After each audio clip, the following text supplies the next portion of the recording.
O Show. This is the Big O Show.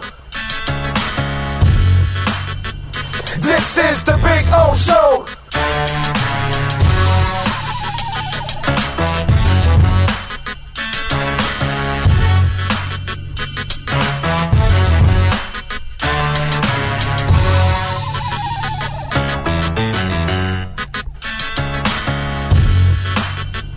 This is the Big O Show.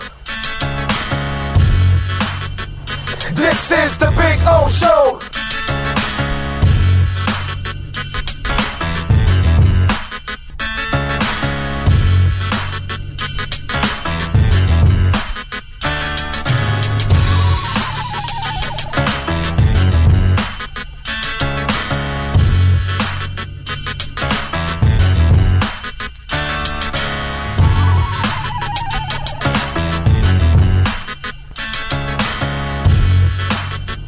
This is the Big O Show. This is the Big O Show. This is the Big O Show. This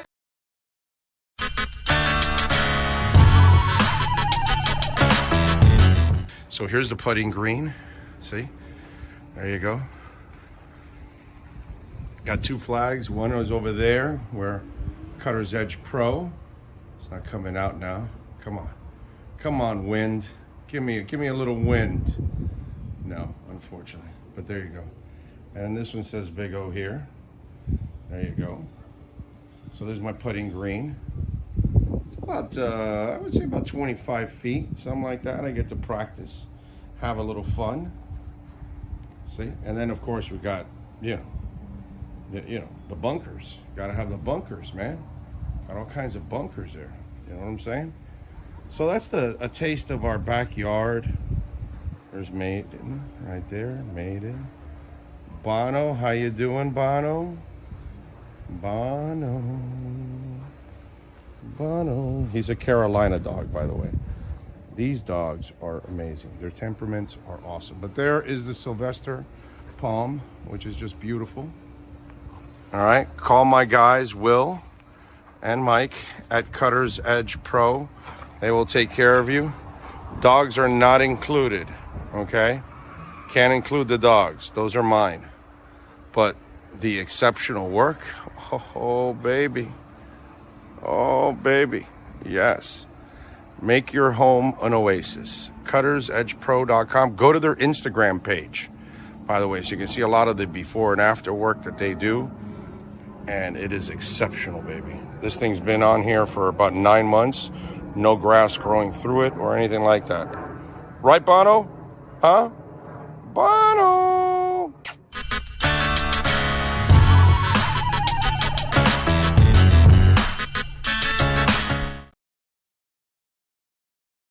There's no need to drive around South Florida wasting valuable time looking for a new or certified pre-owned Acura. Go to the #1 volume sales dealership in the Southeast United States. Craig Zinn's Acura of Pembroke Pines. Purchase with pace and space in a dealership tailored to your needs. From home buying to providing that personal touch. Contact the 2020 Satisfaction Award winner Craig Zinn's Acura of Pembroke Pines. 888-776-5123. That's 888-776-5123. Or visit them at 15601 Pines Boulevard in Pembroke Pines. For over 16 years, EJDConstruction.com has provided South Florida residents quality craftsmanship, accurate project management, and exceptional service. That's why EJDConstruction.com is an A-rated member of Angie's List and the Better Business Bureau. When you're looking for the right custom home builder for additions or home remodeling, please call my friend Eric at 305-433-4843. That's 305-433-4843 for EJDConstruction.com. When you move, you need a reliable company led by passionate folks eager to assist its customers during a transitional process that needs to be smooth. Call Essential Moving Experts at 844-368-5750 for all your local and long-distance moving needs. You can rely on Essential Moving Experts. Mention the Big O Radio Show and get $150 off. Family owned and operated. They offer free 30-day storage, full service moving, fully licensed, bonded, and insured. Moving was never so easy. EssentialMovingExperts.com.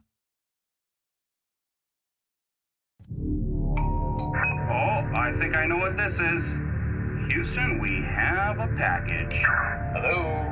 No matter where you are, the Sloman Shield home security system guards your home. With next-gen perimeter protection, 24/7 monitoring, and interior motion sensing. And right now, get a free Sloman Shield security system and doorbell camera, all professionally installed, for free. Shield your world, the Sloman Shield. When presenting an award to an employee, athlete, executive, or fantasy GM, make sure you call Orvieto's Awards and More. For 35 years, these custom award specialists have been providing plaques, trophies, custom framing, while providing state-of-the-art laser and computerized engraving, UV printing, and glass crystal etching. They do all their engraving and printing in-house for quality control. Call Charles at 305-949-8098 or visit them at orvietosawards.com. Orvieto's Awards and More, where recognition is rewarding.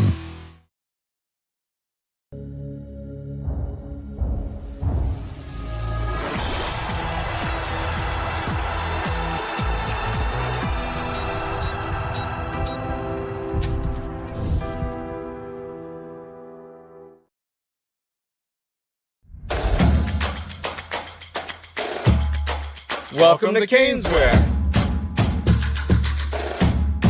New store, new items, same great experience.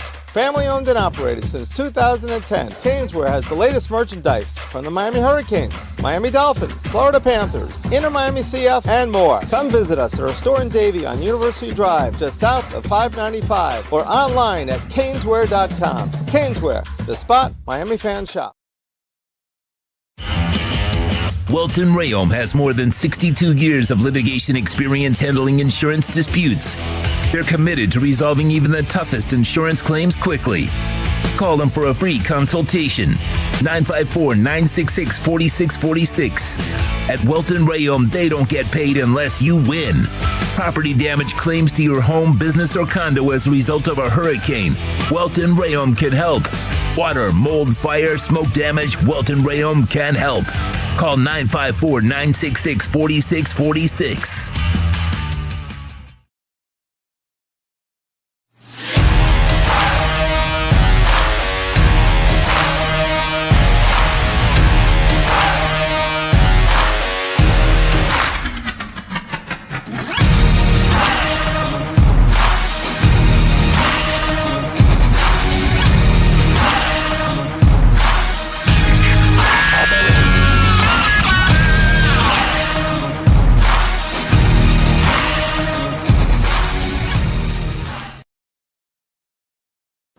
Statements or beliefs expressed on the following program by the host, guests, or callers are not necessarily the opinions of FantasyXS.com, Media Group Inc., ownership, management, sponsors, or website.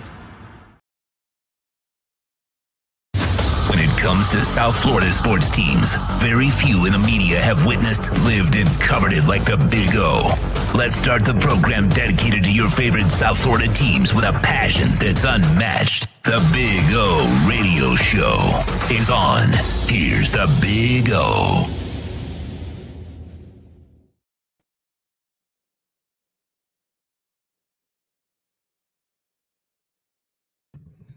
Oh, Mike.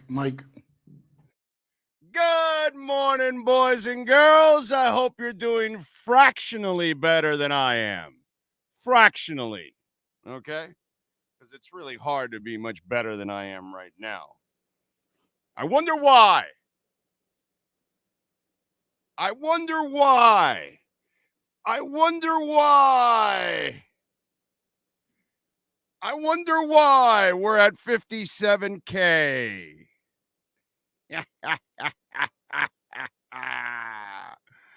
Man, it's a good morning. Holy shit. And Brooklyn Rob, thank you, sir. You started off the morning with a Bitcoin donation.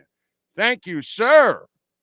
Those are my favorite donations. That's the donation that keeps on giving, Rob. like the other ones you've given. They have grown. So thank you. When you when you donate Bitcoin to our show, you're giving me love for the rest of your life.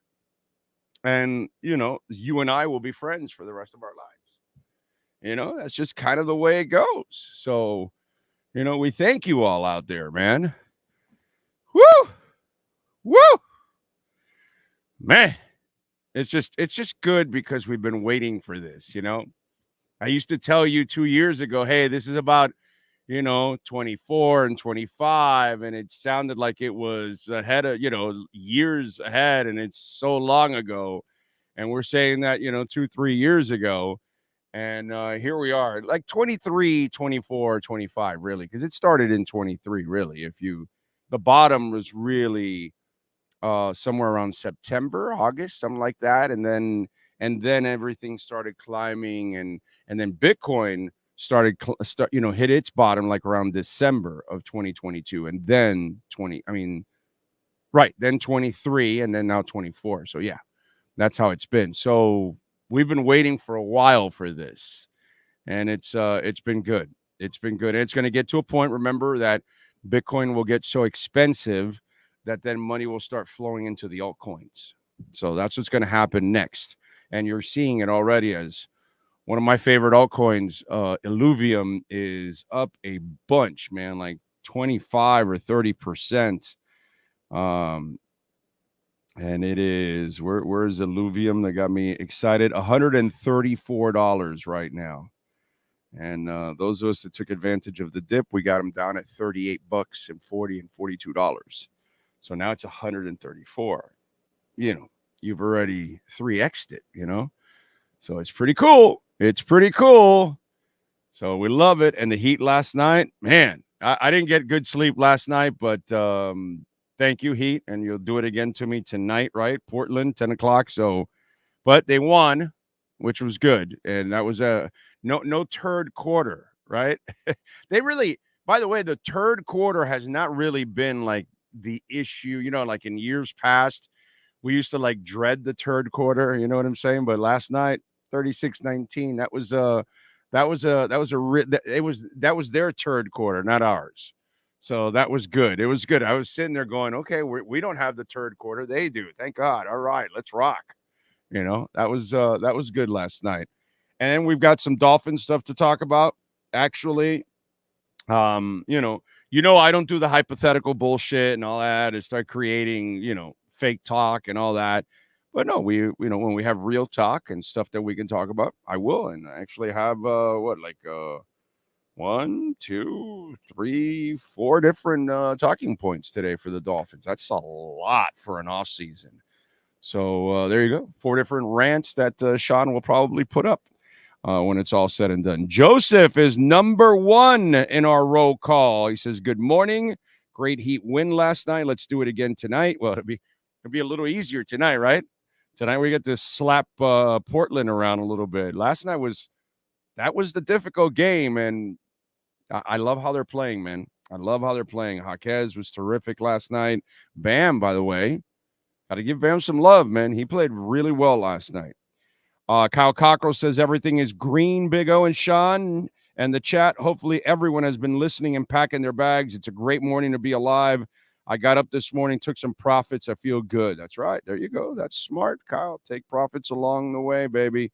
Lord knows the profits have been coming in.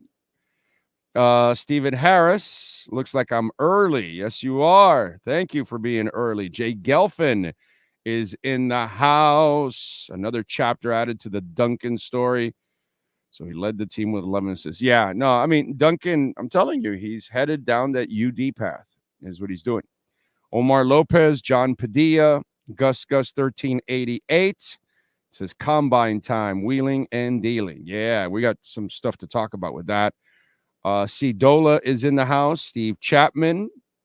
He says, good morning, Bitcoiners and chat boarders. There you go. Notice how the attitude has changed, right? On the crypto and the Bitcoin front, right? People are a little bit more accepting, and then, because it's becoming more mainstream.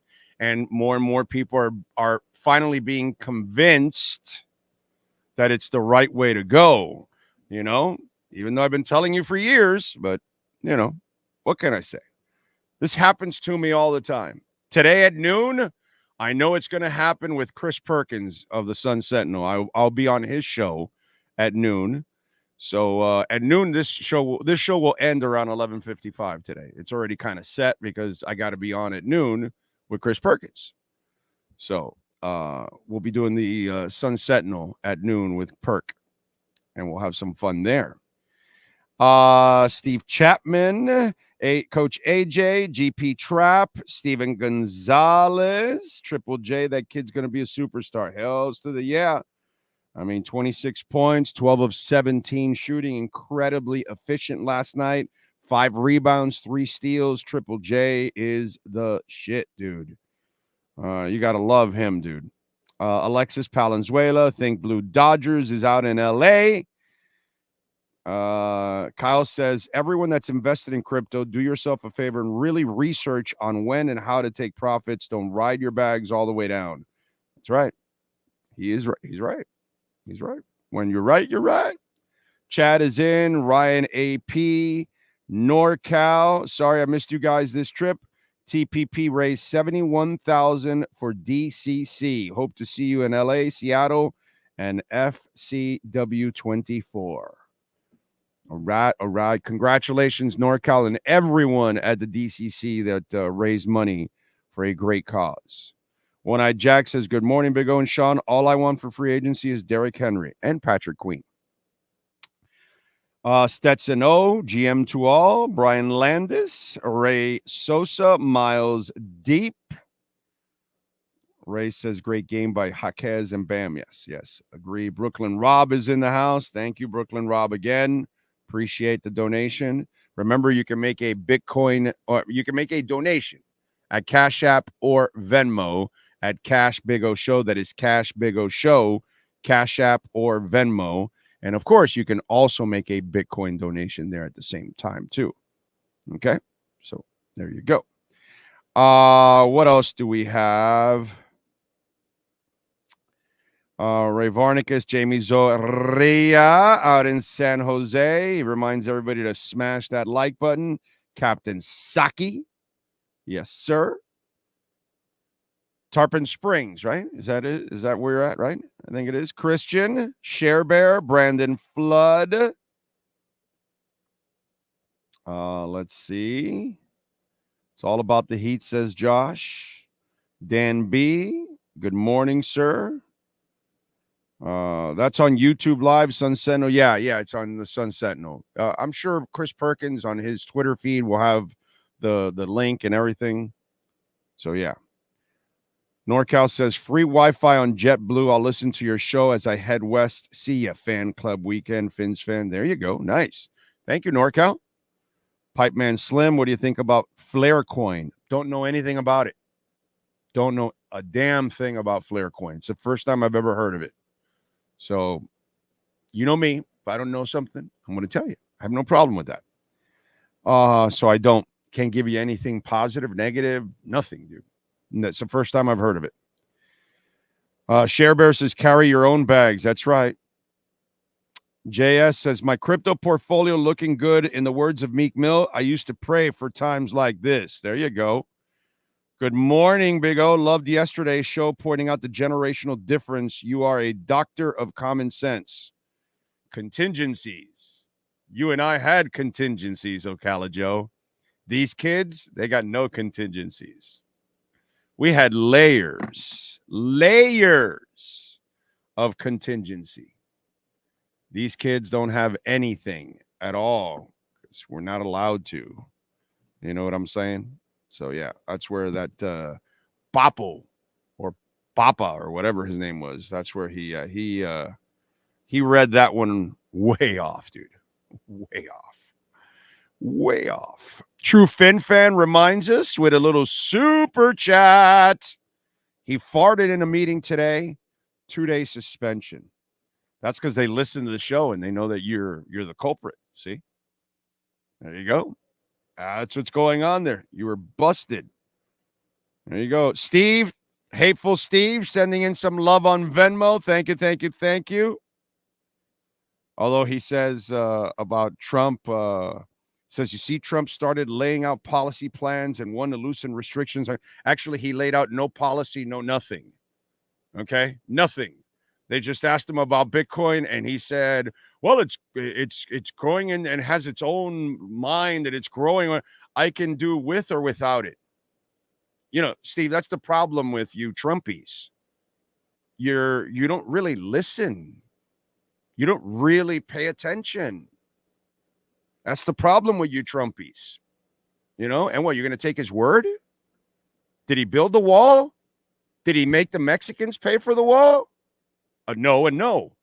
After ripping Obamacare, did he ever come up with his own health care plan? No. Oh, and by the way, Obamacare is up to 20 million people now, 20 million Americans. If you want to keep listening to somebody that constantly lies, then you go ahead, Steve. You go ahead, my brother. I know that's why the cult is there. That's why you guys are part of a cult. You know, because there's no credibility, no nothing. It's just blind leading the blind. Never said anything about any kind of crypto, anything, dude. Nothing about Bitcoin. All he said is he acknowledged it. And you know why? Because of his conversation with Vivek Ramaswamy. See, the problem, Steve M., since you've chosen a side, and I haven't, I don't give a shit about Democrats or Republicans. I'll rip them both, and I'll tell you exactly what's wrong with them. But those of you, like Steve, like Hateful Steve, that has taken a dive into one side or the other, you don't see shit. You know, that's all. You don't see shit. You don't know anything because you're blindly following one side. And that's why I get dumbasses that say, oh, Bitcoin's a scam. Why? Because you're listening to dumbass Elizabeth Warren, who's evil and wants to put in CBDCs and control your life. Why? Because she's fed by the banks. See, the faster you learn about this, the faster you will learn what those two shitty parties constantly do to us. I'm the wrong guy to argue politics. You know why? If you're a Democrat, I'm going to bury you. If you're a Republican, I am going to bury you. You know why? Neither one of the parties are worth a damn, and the candidates they come up with are absolutely brutal, Steve. So I laugh at people like you that are stupid enough to believe these people. Are we clear on that now? See, the problem is I go with facts. I actually listened to what the moron said, and he never put together a policy or anything like that. But you go ahead and talk shit because you got your head up Trump's ass and you have no objectivity. But thanks for the donation, my brother. Appreciate it. Even though you constantly send shit that has no factual backups to it. Constantly. You know, but it's hard for me to waste my time constantly answering you because you don't even understand when you're wrong.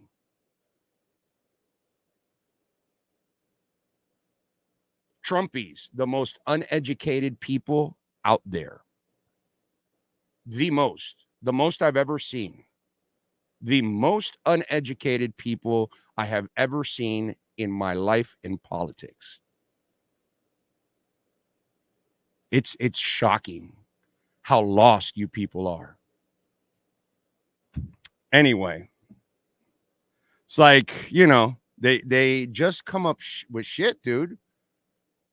It's like, it's really amazing to me. Anyway, yeah, Steve has completely alternative facts, you know, but whatever, bro. You go ahead and believe Biden and Trump. Go ahead. You go ahead and believe those guys. Yeah, they're going to lead you down the right path. You go ahead. Kennedy is a CBDC supporter. No, he's not. He's a Bitcoin supporter. See, Sam, I am. Why are you people so misinformed, bro? I'm not a Robert Kennedy guy either, but he's totally Bitcoin. He's completely against CBDCs. He actually understands Bitcoin. See, that's the problem, Sam, I am. That's the problem with this country. Too many of you are uninformed. You don't do your fucking homework. You walk around and you say stupid shit and you don't know how to represent anything because you have no information, no facts. Just like Steve, just like Sam I am. Kennedy couldn't be a bigger person. He is the biggest against CBDCs because he actually understands this. Jesus Christ, dude. Sam I am, brother, you're better off. No digas nada. Calladito, papo. Calladito. Don't say anything. You expose yourself for not knowing it. Kennedy is all Bitcoin, dude. There's no more bullish Bitcoin candidate than Robert Kennedy. And again, I'm not a Kennedy guy. I'm not a Biden guy. I'm not a Trump guy. But I'm just telling you. Anyway, I feel like politicians are starting to be selected like NFL Pro Bowl or NFL NBA All-Star, just popular, it gets in. Yeah, exactly. Yeah. Eddie J. De La Torre says, you might be the smartest human being ever. No, I'm not, bro. I'm far from it, bro. I'm far from it. But I mean, there are certain things I keep up with, and, you know, you're not going to bullshit me. You're just not going to bullshit me. You know what I mean? And since I got in this 3 years ago, oh, brother, I follow everything that goes on in politics. Everything. You can't invest without knowing what goes on. And so I know exactly what all these phony people are doing to us. And I know that most of you out there are just, you know, there's so many of you that are misinformed. You don't even know what the hell you're talking about. And then you repeat what another clueless person says instead of doing your own homework. Like that dude. He spews out something from Kennedy that is completely opposite. Jesus Christ, dude. Blind leading the blind. It's exactly what it is, Ryan AP. Anyway. Big O getting mad. Now look what y'all did. That's just, I don't like misinformation. You know, just like Steve M. Misinformation, just like this dude. And there's just too much of it, bro. Too much of it. You know? Bitcoin to the moon. How can you not believe in Bitcoin? Well, you know, we've had our idiots, you know? They disappear. But, you know, what can I tell you? Yeah. I can wait for my ETH to hit 25. No, I don't think ETH is going to 25K. Let's get realistic now, okay? I think 5 to 7 is safe. And then 10K is, I think in this bull run, 10K would be amazing. Remember, there's more ETH, even though ETH will be burned, and there'll be less and less ETH as time goes on, but there's still, you know, the number, I forgot what the number is. It's an enormous number. It's not like Bitcoin, that there's a finite supply, and when it's over, it's over. And when the halving comes, it's half of it is being produced of what it's being produced now, from 900 to 450. And the amount that's being bought, I mean, Saylor just bought 3,000 more Bitcoin. And we're in the 50s and he's still buying. You know, it's one, you just, this is, and it's just going to go, it's going to skyrocket. And by the way, the Asian EFTs have not gone online yet. I believe Japan has 4 of them they're about to approve. And China's working on it too, because Hong Kong also is in the process of it. So, you know, mainland China is going to be all over it. And they're easing up the restrictions. Now, on the China side, it's more for firms, not for the average person. The average person that has Bitcoin in China has been doing it with a VPN and illegally and risking a lot. You know what I'm saying? But wait till the Asian EFTs kick in, and wait till the Arab nations start saying, no. We got to get a bunch of that for our reserves. And it's going to happen. And then that shit's going to dry up and it's going to skyrocket. We're going to pass our all-time high 67,000 before the halving. That's where we're on pace for 60 right around the corner. And go look at it. The ETFs are eating up every day. They're eating up your Bitcoin. This has been around for 15 years. You've had a lot of time to collect Bitcoin and improve your life. Not a financial advisor. And I know personally, I've been at it for just a little over 3 years now. So I've been warning you about all of this. You know what I'm saying? By the way, anybody that bought it at 16 and 20, and we're about to approach 60, 3 to 4 times. I mean, it's pretty good, man. Congratulations to you out there. Okay? Congratulations. It's better to be quiet and thought of a fool than to open your mouth and remove all doubt. Amen. Pat in Nashville. Sam, I am furiously searching Google right now. I mean, Robert Kennedy couldn't be a bigger Bitcoin. Like, that's the only reason I would want him president is for Bitcoin. That's it. Because I don't know policy-wise, all the other stuff. I don't know. You know what I mean? It's not like I enjoy Biden's policies or Trump's policies, and so it doesn't really matter to me.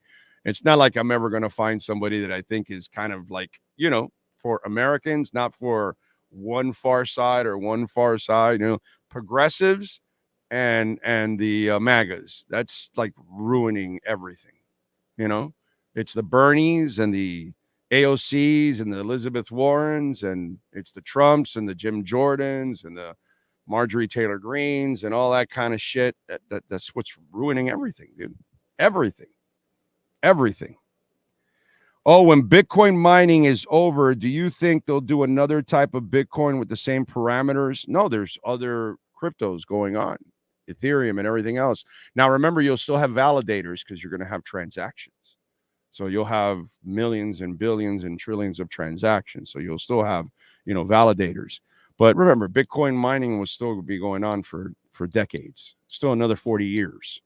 You know, it'll be less and less, but it'll still go on for about 40 years. They have, you know what I mean? Now, most of the Bitcoin, like 96-7% of it will be mined already. It's a small percentage that's left to be mined. So, because it gets less and less every 4 years. This is what we've all been trying to tell you. Why it's going to skyrocket, you know what I mean? But, you know, the ones that don't want to believe, it's because you're listening to Elizabeth Warren, you know, and you're listening to stupid people or evil people in Elizabeth Warren's case. So, stop watching news will help your mind. Yeah, probably. Got my Bitcoin at 32. Look at that. Big O Drew Rosenau said the Dolphins will most likely tag Wilkins. We'll see. I think they can now.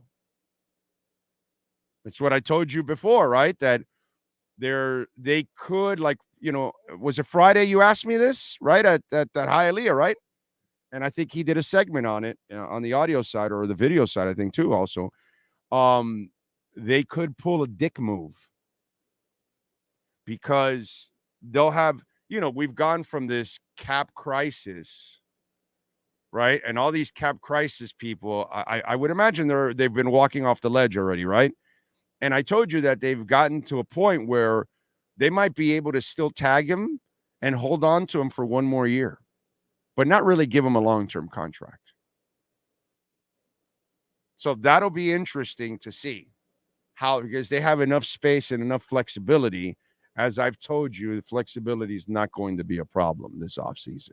Next year will be a little bit more challenging. And then 2 years from now is when it gets tough. Okay? Again, still stuff you can try to overcome, but the stuff that the media was trying to talk about, it's actually 2 years from now. But that's all right, dude. Whatever, bro. You know, we'll give you the straight information is what we'll do here. We don't need the sensationalism. You know, I have enough sensationalistic things going on with Bitcoin and Ethereum, and, you know, so that's my fun. You know, I'm not going to use Dolphin stuff to put you guys on edge for no reason at all. Why am I going? That's the cruelest thing to do, bro. Oh, I'm looking for clicks. You know, it's going to be a cap crisis this offseason. Let's fill it up with drama. Sad, dude. Sad. Is Charles Harris still in the league? Yes, he was with Detroit last year, my friend, I think. I'm pretty sure. I mean, you could do your own homework and actually go hit Detroit, hit the roster, and, kind of like what I'm about to do right now for you. Let me see if he played last year with them. I'm pretty sure he did. Let's see. Or maybe he was on another team. Charles Harris. Here we go. 13 games played. 10 tackles, 3 assists, 1.5 sacks. He didn't have the year he had the year before. He didn't play nearly as much this year. Last year, he got more snaps. So this year, he got less snaps. And so he didn't produce, what was it? No, 2 years ago, he had 7.5 sacks. Last year, he only had 1 sack, played in 6 games, must have had injuries. This year, he played in 13 games. So, but I think he's kind of a backup now there, I think. But he's still in the league. Had a nice year 2 years ago. That's what I thought it was last year. It was 2 years ago. So, yeah. So, he's still there. When it comes to misinformation, alternative facts, you can always count on Hateful Steve for that. Yes, you can. I think Sam I Am got his information from a cereal box. Probably he really doesn't follow, but that's all right, bro. Most people don't follow politics and news and, like money and stuff like that. They really don't, Christian, you hear about this single Bitcoin wallet that acquired 26,000 Bitcoin valued at approximately 1.3 billion. Yeah, there's a wallet that every day is buying 100 Bitcoin, and every day the guy buys, because he probably has so much money and he's just doing it for fun. And he's just building up his own reserve. When it's all said and done, the rich are going to get so much more rich now. Okay? And that's why this was created, so anyone could take advantage of it. Anyone is you out there. And I got to tell you, you don't even need a whole Bitcoin. I think if you could get a fifth or a fourth of a Bitcoin, put it this way, if it eventually goes to 1 million, a fifth is 200,000, a fourth is 250. That's what your 12,000 or your 12,500. Oh no, we're at 57. So it's actually 14,000, close to 14,000, right around there. You either your 14,000 or your 12,000. One of the two will grow to 200, 250. It's up to you, man. It's up to you. When I need great salary cap advice, I go to Omar Kelly. Man, that man knows his shit. Memory like an elephant and zero FUD. I tense a little sarcasm in that statement with my man Omar. Omar's such a good dude, bro. Dieter and Tunsil playing good in Houston. Yes, they are. Yes, they are. Maybe Dieter wasn't a bad pick. It's just you need the right environment. You need the right system. Pat in Asheville says, I've heard of Hateful Steve many times, but where is he? No, he's never here. He's never on the chat. He listens to, I think he watches the show sometimes, but I think he also listens on audio because he'll come back at me at night. Oh, hey, I heard you say this. And it's like, okay. And he comes up with his alternative facts. And so it's like, hey, did you see Trump's going to he has Bitcoin policies? No, he doesn't. He just says he can live with it or without it. That's it. He still likes the dollar. He still fancies the dollar. He's still a dumbass in the end. So anybody that still tells me about the dollar, then I'm already laughing at you, because the dollar, are you kidding me? We're in a $34 trillion debt, and we're growing by $1 trillion like every month and a half or two.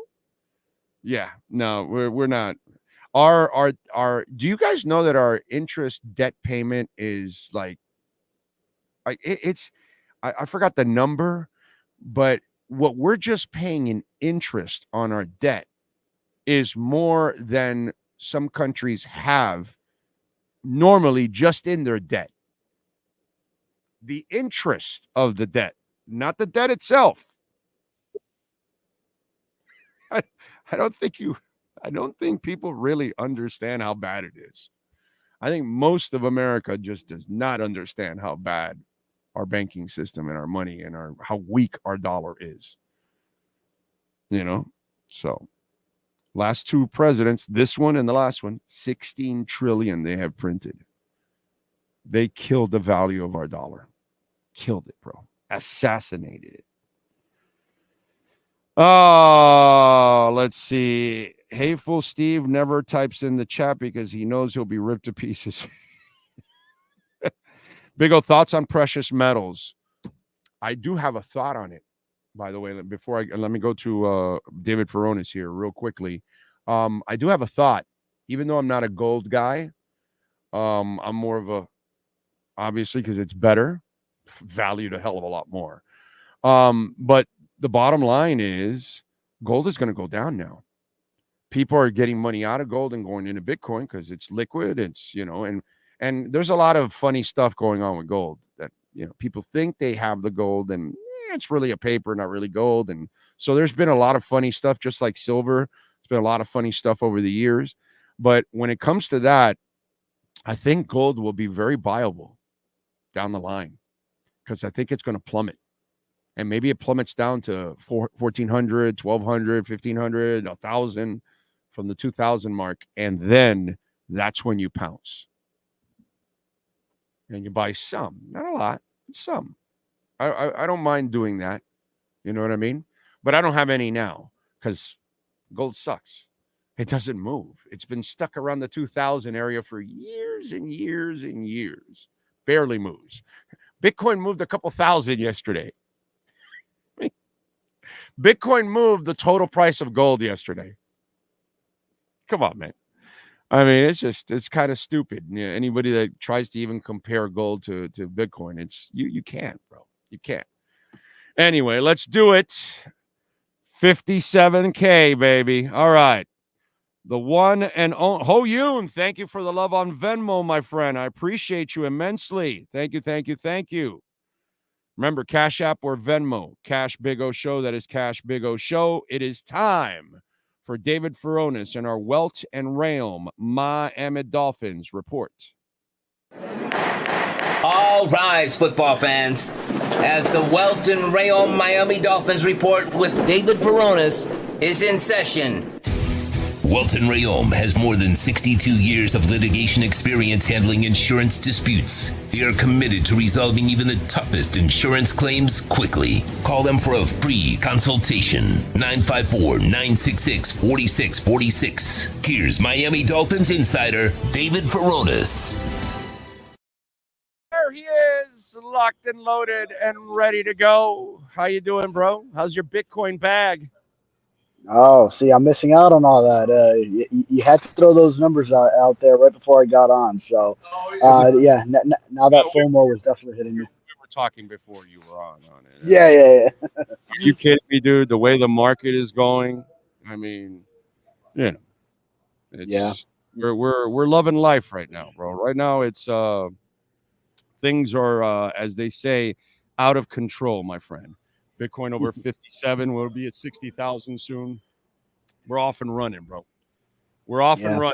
As I told Steve Calibro from Hialeah Park, I told him this time next year we'll be talking about $100,000 Bitcoin. And so it's hard for people to understand that, but it's going to happen.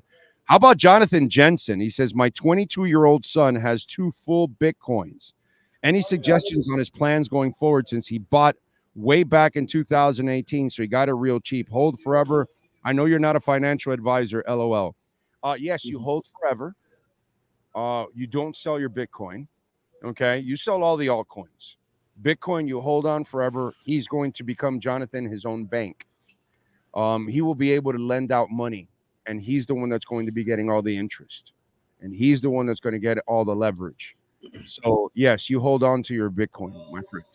Yes, you do not, and make sure he has it on a cold storage wallet. He's young, so he's probably way ahead of you, and he probably gets it because younger people get it. It's older people like me that are completely lost and intimidated. But make sure, please, he has it in a cold storage wallet, that he's not keeping his Bitcoins on an exchange. That would be my suggestion, sir. But definitely hang on to it because it's going to grow like out of control. So anyway, how you feeling, my man? You feeling good? Doing well over here at the Indiana Convention Center. Just got in to Indianapolis yesterday, and first day out here at media availabilities. So Mike McDaniel speaking later today. So we'll get his first comments in almost 2 months. No, a month and a half since the end of the season. So yeah, a lot will be going on this week here at the Combine. I would imagine a lot of Weaver talk, a lot about the coaches that he added. I would imagine there's going to be a lot of those questions.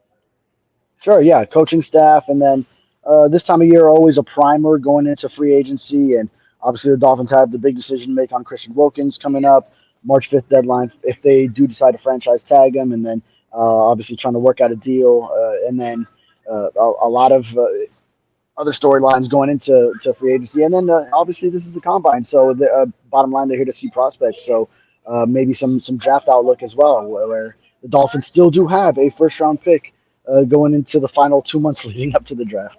Yeah, no, definitely.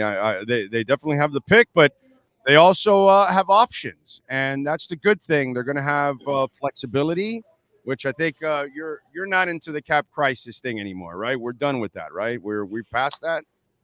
No, and especially the Dolphins got great news on, was it Friday, with where the new cap stands at that number 255.4, which is higher than expected. So yeah, actually now the Dolphins are going into like this 27 over the cap range, especially after the other moves. Emmanuel Ogba, Xavier Howard money doesn't hit until post June 1, but just great news that the Dolphins got. I saw one tweet from Josine Anderson saying that a source told her this is the Taylor Swift surplus money. So it's with the league doing great business, then the salary cap goes up, and a pleasant surprise for a lot of teams, but especially the Dolphins, who were in this cap crisis going into the year, and then now that's a difference of $12 million from where we thought they were going to stand to where they do.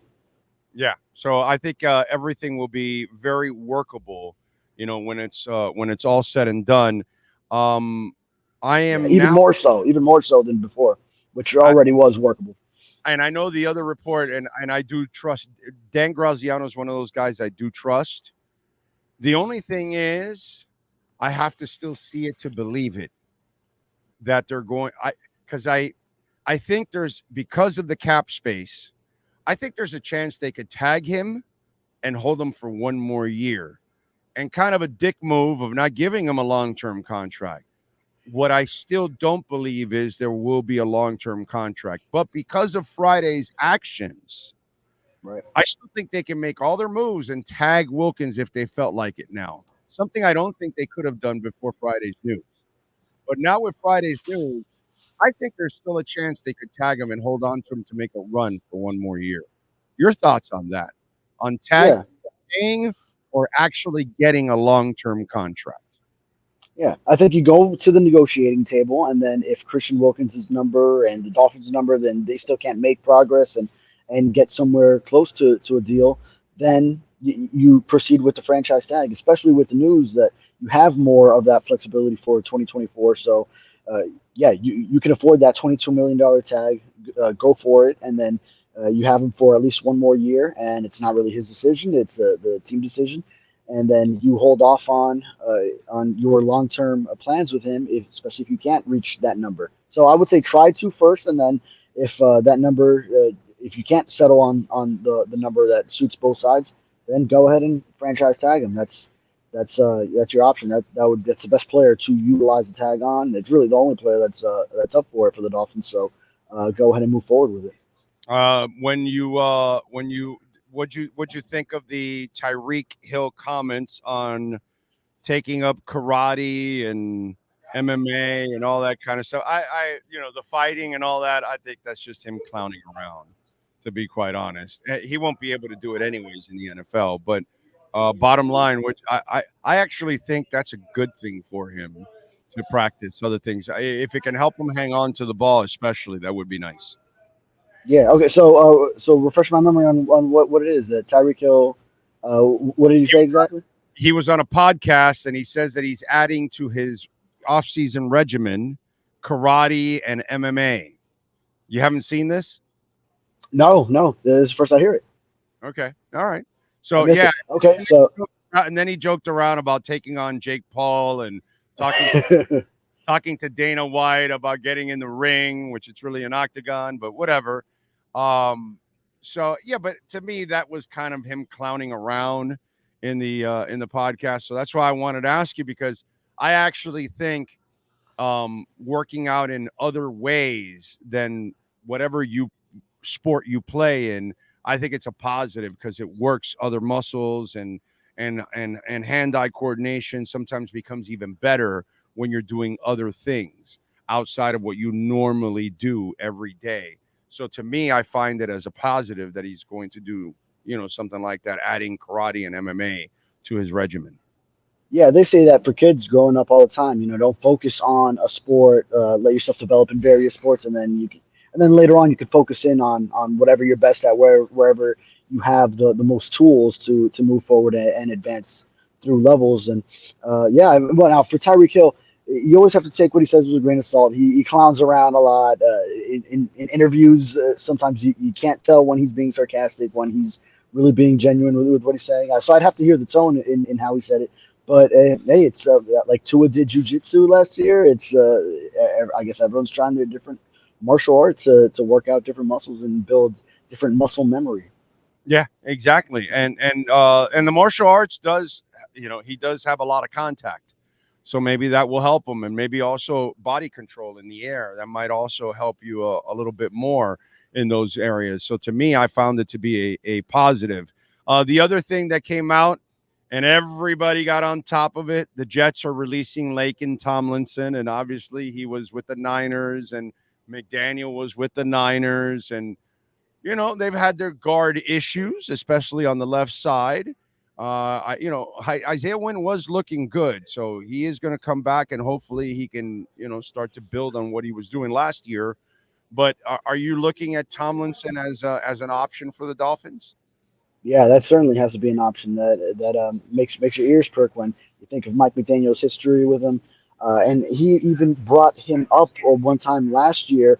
I was interviewing Mike McDaniel at owners meetings and asking him about his confidence in Austin Jackson and Liam Eichenberg for this was last year, so going into this past season, and he was still on board with these guys and developing them. And Laken Tomlinson was actually the example he gave for the guy that once was sort of written off in the same way on the offensive line, and then that they stuck with him. They developed him, and he ended up getting another contract. He ends up getting a second contract. He was a Pro Bowler at one point. So now he is getting up there in age. He's over 30, and obviously the Jets had their struggles this past year. But yeah, I mean that's definitely an option. And now Isaiah Wynn's coming off a season-ending injury as well. The Dolphins have 3 guards that are in free agency, and also the starting center coming off an ACL tear. So yeah, that's someone I would look at. That definitely it catches my eye that Laken Tomlinson becomes available, and Mike McDaniel has that pass with him. Scheme, man. Maybe this scheme is what fits him better, and he's able to play better in this scheme. All right, so what's the agenda for the Dolphins in your eyes this week at the Combine? Yeah, as far as checking out draft prospects or overall, because obviously there's always so many things going on in the background, negotiations. Overall, my brother, draft picks, they don't mean shit this week, dude. Come on, bro. I've been at this for 30 years. All you're doing is watching them run around in shorts. You might interview them, but you're not picking them this week. You're not doing anything with them this week. So to me, it's really about all the other stuff in the periphery, the free agency, trades possibility, interest in other players. That's really what the Combine is all about. The rest of the bullshit, it's really about injuries and interviews. That's what the Combine is. I don't give a shit about you running the the gauntlet or, or whatever. I mean, give me a break, dude. Whether you run a strong 40 or not, that doesn't mean shit to me. And It's all now about being here. Now being here 3 years, I kind of feel like they put all the prospects out to do all this testing, sort of as an excuse to get together. It's kind of like when you and your friends just find whatever, like there's a Heat game on tonight. Let's go to Flanagan's, so something like that. Like just find an excuse for everyone to come together. You know what the college players are? This is what they are. When you go to a Heat game, Bernie comes out with his little gun and he starts shooting shirts. The dog and pony show part of the game, that's what the players are. Running around in shorts. They're the T-shirts being shot into the crowd. The actual game being played on the court, that's actually the GMs, the people talking to agents, talking about free agents, talking about their own free agents, talking about possible trades. That's the real combine, bro. That's what really goes on. The stuff running in shorts, that's for the fans to gobble up that bullshit. Oh, this guy did 225 46 times. Wow, that's fantastic. Yeah. None of that means anything. Right. Nope. And they do take the information that they gather from this testing and the interviews, but they keep it in the back pocket because the draft isn't for another 2 months here. So the immediate needs is coming up in a couple of weeks when free agency begins, the legal tampering period that Monday, March 11th, and then free agency officially begins March 13th. So and a lot of your needs get settled in free agency before the draft. So then your whole outlook on the draft could entirely change. Not to mention, especially for the Dolphins, they could end up trading high-end draft picks, as Chris Greer is known to do. So, if I'm looking at if I was within the Dolphins on the docket, I'm looking at the interior of the offensive line. What my plan is on that front. Obviously, Wilkins on the defensive line is a high priority that we've already spoken about ad nauseum here. Settling on securing him for the future, or if not, then you're going to have a hole to fill with also Raekwon Davis as a free agent, and then DBs now because you have two safeties that are free agents. You have Xavier Howard at cornerback that you moved on from that everyone knew you had to do, and you're going to need some guys around Jalen Ramsey in the secondary at edge rusher, or with where Jalen Phillips and Bradley Chubb are determining what you need if both of them are starting the year on the PUP list, and with Andrew Van Ginkel also a free agent. So there's no shortage of things that the Dolphins need to keep their eye on and really hone in on here as you get toward March, the middle of March, the new league year and free agency. Like I've told people, the combine is for this. Okay, you have two linebackers. You love this guy from Kansas. You love this guy from Kansas State. You love them equally, right? Because you watch the film. They're both good football players. This, that, boom, boom, boom. Okay, now we get to the combine. Now you get to sit down, and you get to have a conversation for 20, 30 minutes with the guy. And you find out this guy's dumb as bricks, and his interests are stupid shit. And then you find out this guy, his IQ is really high, and he reads philosophy, and he's into this, that, and he's really smart. And you're like, okay, same guys. All right, let's go with the smarter guy. Two guys even. You love these two left tackles. One's from USC, the other one's from UCLA. And you're like, okay, all right, we love them both. Now let's go through the medicals. This guy's got a right knee that's been scoped twice. It's got some cartilage missing. This other guy's clean. We like them both the same. Let's go with the guy that's a little healthier. That's what the combine is all about. That's where you find out about a player. I love this quarterback and I love that quarterback. And they're both about the same. Now you sit down and one answers all your questions, can decipher every defense. The other guy needs help. And then that's what ends up happening, in the process. Jared Goff. It was Jared Goff and who was the other one at the top of the Carson Wentz. Carson Wentz that draft. So I know some people in the Rams, And the Rams interviewed both guys. You know who they took, right? Okay. So they go and the offensive coordinator comes down and starts to interview him and starts to put out a defense, this, that.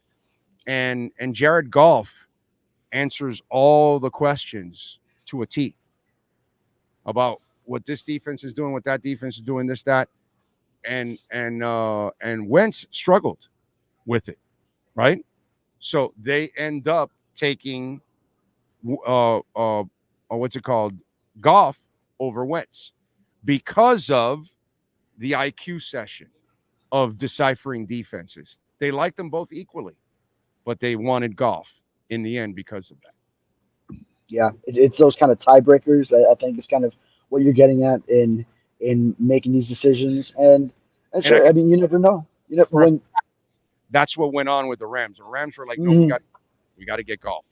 That's the guy we wanted because his memory apparently was impeccable. Like apparently the coordinator would put the stuff out, have him watch it for a second, then take it all down, and then he'd be able to put it right back up again and run the play and go exactly where he needed to go. And it was one of those things that they were more impressed by the Q&A session with Goff than they were with Carson Wentz, and that's a fact. And so these are things that go on, and this is what the combine is. The shit that they put on for you on the NFL Network, bro, that's just to get ratings and keep the football in the the NFL in the headlines, and that's what that shit is for. That's all. You know what I mean? And fans then clamor to go out there and watch. Are they still doing that, by the way? Where they give a section to the fans to come out? Are they still doing that shit? I don't even know. I'm not sure. We'd have to find out once it actually goes down. And actually, to your point, so this is now my third combine. I assumed going into the first one. Well, I knew you had to get all the scoop on what's going on going into free agency in a couple weeks, but and the networking aspect and everything like that. But I assumed you actually do go to watch drills going into the first one, and then I found out very quickly that is not even a little bit of what you do as a media member covering the combine. I never go to the stadium. I go to the stadium to record the coach. The first day or second day, usually they talk for the Dolphins. And the first, second day, I find out what time. Okay, I'll go to the stadium. I'll record that. And I never go back again, bro. Never go back again. You know why? In the morning, while they're all stuck there and doing all their little interviews and all that, I'm out on the streets trying to find agents who are hanging out. They're hanging out in hotels and lobbies. That's a little tip for you, by the way. They're hanging out in hotels, lobbies, bars all over the place while most of the media is stuck in those rooms interviewing the college guys. And I get that they've got to do that because they've got articles coming up for the draft a couple months from now, and they're going to use a lot of that material. So, dude, I understand that. But if you really want to network, you can network while you're doing that instead of being there. You know what I'm saying? If you don't need all that draft stuff, which you do, unfortunately, you have to get that stuff because you're going to write stories a month from now or 2 months from now about a certain tight end or offensive lineman that you ended up talking to in the combine, and now you can use that stuff. So, there's a lot of pre-planning that goes on with the combine for you guys, but it's really more about networking. It's really more about finding out information. Most media members that are smart and are experienced, they don't give a shit about what goes on in the stadium at all. Yeah. For viewers who don't have sort of an idea of what the combine is like in downtown Indianapolis, so at least these days, I don't know if they used to have it at the stadium somewhat, but yeah, all the testing goes on in Lucas Oil Stadium. But me, this is my third combine, and in my first 2 years, I have not stepped foot inside of Lucas Oil Stadium yet. So it's the Indiana Convention Center. It's right across the street from it, huge building, and that's where they have all these interviews that you end up seeing on TV. The coaches, the GMs, later in the week, all the prospects at different positions speak. And then there's a media workroom for us as well. So, yeah, that's kind of where we're locked in a lot of during the day for those of us that have to write, on daily articles and things like that and conduct interviews, go upstairs, downstairs, for all of that. And then a lot of the networking ends up, at least for us that are working during the day, has to happen at night. So going out at night and you really barely sleep because you get up the next morning and you got some more prospect interviews and then stay up late at night, just seeing who you run into out at the bars, the restaurants, the hotel lobbies, everything else. Yeah, yeah. No, it's that's really what it ends up being about, is more about finding out all of that. Is there a yesterday I would imagine that I put this list out: Cedric Wilson, Robbie Chosen, Tyler Croft, Jeff Wilson, I think may not return, Christian Wilkins, Jerome Baker, Melvin Ingram, Eli Apple. Any other names that you may not expect to return? All right, so tell me who you said again. Yeah.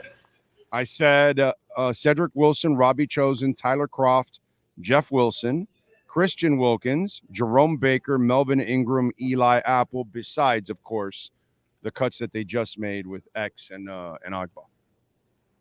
Yeah, I think there would probably be a decision to make between Deshaun Elliott and Brandon Jones for Anthony Weaver, as far as keeping one of those safeties next to Javon Holland. And I know you're sneaking in Christian Wilkins on me in that list, and we've already. I know that's your take on it. I have him coming back, so we'll see what that ends up being. Who ends up being right on that one? So yeah, I would think between the safeties, you have to get one of those in, and then the other one's out. And then, and obviously, you did not have Andrew Van Ginkel, so I have him coming back as well. So, I think that's a home run that you have to hit him. And you did not have Robert Hunt there, right? So you have the Dolphins bringing him back. Oh, yeah. In fact, if Wilkins does not get tagged and he gets released, or they don't come to an agreement with him, I could see Rob Hunt getting the tag, and the money that gets freed up for X, that's what they use to then give him that contract. The flexibility they use for free agency or any trades or any other guys that they need to sign. I could see a Rob Hunt getting tagged and then reworking that deal in June, because they have up until like June something, right, to rework that deal. Correct? If I'm right. If you tag him, you have till like Wilkins or Hunt, or whoever gets tagged. Yeah. I mean Hunt. Yeah. Right. Mm-hmm. You have to like June something. So right around when you get that money, that's where you can use that money for Hunt. Is what you can do. Yeah, so that's a possibility. Another thing I'm thinking that we had to mention his name in that list is Connor Williams, and Drew Rosenhaus was on this past week saying that he expects him to wait in free agency. Now, if really? June 1 money. Really? Wait for what? The money to dry up? The well, to dry up? Yeah, come on, bro. well, said that. But this could work for the Dolphins. This could work for the Dolphins because they get post June 1 money.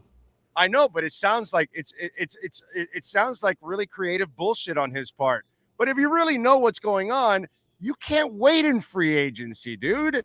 The money, you shouldn't. But the options dry up. People make their plans. They go get their centers. They don't need you anymore. They're going to move on, bro. Yeah. That's just kind of. But there's a lot of uncertainty with Connor Williams coming off that ACL. So, and that plays, and you said it. That plays right into. I was like, when he said that, I laughed my ass off right there and then. I said, "Oh my God, this is great for the Dolphins. This is fantastic. You want to wait? Okay, good. The Dolphins won't be competing against anybody for your services. Freaking fantastic, bro. Love it." And then later in the same day, that's when the news comes out that Xavier Howard is told that he will be released at the start of the new league year as a post June 1 cut. So then June, that money comes in, and if Connor Williams is waiting that long, then there you have it. That could work right into everyone's hands. So you trying to find out about Derrick Henry or Patrick Queen? Yeah. Those are two high priority items around here. So yeah, I mean Derrick Henry is. I think the Titans might be trying to work something out, but on Derrick Henry's perspective, he ain't going back. He ain't going right. Back. Right. He wants to go to a contender. They're not a contender right now. They're rebuilding in Tennessee. They're not a contender. He's not. They could try to want to work anything they want, but he's going to leave. He has to leave. It's time for him to go somewhere where he has a chance to actually really win. You know what I'm saying? And, he thought he was going to get drafted time for him. years ago. So maybe Miami's a good place for him. Grass, no tax state, good offense. So the need for a power short yardage runner. Yeah. And track down Patrick Queen's agent, too. See what he's – because, Mike McDaniel ain't going to give you guys shit in free agency because he can't. He can't say anything. Oh, yeah, you can't. Right. He's not going to say anything. So you got to try and track down those agents and see what's going on. All right? So Good call. We'll catch up on Friday, my friend. You tell us the yes, dirt. Sir. Okay? Oh yes. Good, right. man. Thank you, sir. All right, Welton Rayom. We love talking about, Jeff Welt right now. Jeff Welt is like, if you meet Jeff Welt, I just want you to know that he permanently has a smile on his face the entire time. Okay? And that happens to all of us when our crypto bags are just exploding. And whether it's his Ethereum, his Bitcoin bag, his Pendle bag, whatever it is, my man Jeff Welt is killing it, and so is Daniel Rayom. They are the best in the business. 954-966-4646. Folks, if unfortunately you're dealing with bankruptcy issues, homeowner property damage, condo damage, criminal defense, business owner claims, commercial litigation, personal injury, please call Jeff Welt and Daniel Rayom, 954-966-4646. They can take care of you. The consultation is completely free. And even if you don't need a lawyer right now, with the new laws that DeSantis passed, he gave the businesses, the corporations, the edge over us, the consumer. So more importantly, now than ever, you better have the right lawyers. And I saw these guys in action, and they crushed Progressive. So please give them a ring, 954-966-4646. This has been another session of the Welton Rayom Miami Dolphins Report with David Furones. At Welton Rayom, they don't get paid unless you win. They handle complex personal injury claims caused by the fault of another in both state and federal courts. They handle auto, trucking, motorcycle slip and fall, and bicycle accidents. Call 954-966-4646. Welton Rayom can help. All right. Hour number 2 is on, and it's Manny Navarro and our Canes Wear Miami Hurricanes report. The viewpoints, statements, or beliefs expressed on the following program by the host, guests, or callers are not necessarily the opinions of FantasyAccess.com, Media Group Inc., ownership, management, sponsors, or website. If you're a Miami sports fan, there's only one store to go to, and that's Canes Wear at Miami Fanwear in Davie. They're your one-stop shop for all your inner Miami CF, Canes, Dolphins, Panthers, and Marlins merchandise. They have hats, t-shirts, game day jerseys, and so much more. Located at 2655 South University Drive in Davie, and open 24/7 online at caneswear.com or innermiamiwear.com. Call them at 954-835-5597. Canes Wear, the spot where inner Miami and all Miami sports fans shop. Time for Canes fans to get what they want. Information, insight, and perspective. It's the Canes Wear Miami Hurricanes Report with Manny Navarro. Exclusively on the Big O Radio Show. Here's Big O and insider Manny Navarro. All right. How you feeling, baby? You feeling good? Good. Oh, how are you? Can't complain, brother. Bitcoin's at 57,000. You know, it's you're scoring big, brother. Yes, we are. See if we can pay some bills by the end of the year. That's all I need. I'm trying to see if I can make a little money to pay off bills. I got you, man. I know that feeling. Not retired, not get rich or anything like that, because I don't have that kind of money to invest. Because, you got to put in some real money to really retire. You know what I'm saying? But maybe I might be able to pay some bills by the end of the year, which would be really, kind of get that load off your back. Anyway, so what's new in the Canes world except our pain in basketball, my brother? Well, spring practice starts on Monday, so we will start to see some activity involving the team beyond off-season workouts and things of that nature. But you're right. I mean, the basketball team, what is it, 7 in a row? Baseball team's done okay. They got some good young freshmen and stuff like that are playing well, and they get the Gators, I think, this weekend. So there's things happening around Miami. They actually didn't play bad last night. No, they played well. Yeah, considering it's UNC, they're a and they're a ranked team, and how badly Miami has played. Omir showed up yesterday, so they actually played pretty decent. When you're watching that game, you cannot complain. In the end, if you really know where the Canes are at right now, what was it, 75-71? I was actually pleasantly surprised that they lost such a tight game, to be quite honest. I was kind of expecting a 10 or 15 point loss easily. Should have been that way without two starters in your backcourt. But, hey, listen, Jim Larinaga does a good job with what he has. And unfortunately, that's why when you get on a run like they got last year, where they get to the Final Four, even the year before that when they get to the Elite Eight, it's like, dude, enjoy it. It's not easy to do. It's not easy to do in the ACC and in college basketball. You ranked the Miami's 24 returning players. Yes. Start looking at this roster overall and assessing it. How much progress talent-wise has been made over the last couple of years under Mario Cristobal? I think a lot when it comes to the offensive and the defensive line. I think those two areas for sure. You look at the level of talent compared to where it was when he first got there. That's vastly, I would say vastly improved is probably the right, way to describe it.